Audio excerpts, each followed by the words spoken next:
Former Town of Renfrew Fire Chief Guy Longtin was removed from his position this week. The cause of his termination of employment was that he had reached the age of 61.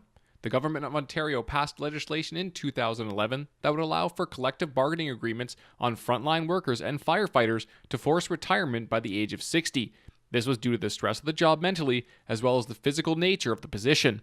The Town of Renfrew set a precedent when it applied the same age limit onto the fire chief, who they believe does complete frontline work given the rural nature of the town. This was simply a matter of trying to standardize the policy and recognize the inherent risk of performing as a professional firefighter and as someone reached the age of 60. The new policy forced Guy Longtin out of service effective immediately, but Guy has given a statement to the Renfrew Mercury to confirm that he had hired legal help to fight the termination. I have officially retained Mr. Sevigny to formally challenge the legalities of my termination, and it is my intention to hold the Town of Renfrew and its responsible decision makers fully accountable for their illegal actions.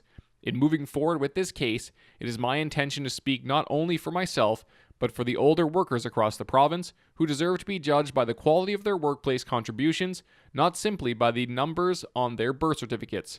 I expect that I will have more to report on this by the end of the week.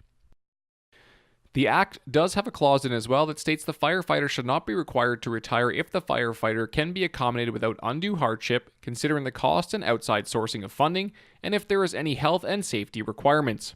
So for the town, they'll be forced to prove in what capacity Guy Longtin operated on the front lines and if he was healthy enough to maintain his position. For Guy, he'll be fighting for his right to not be dismissed based on his age and his capabilities as a fire chief.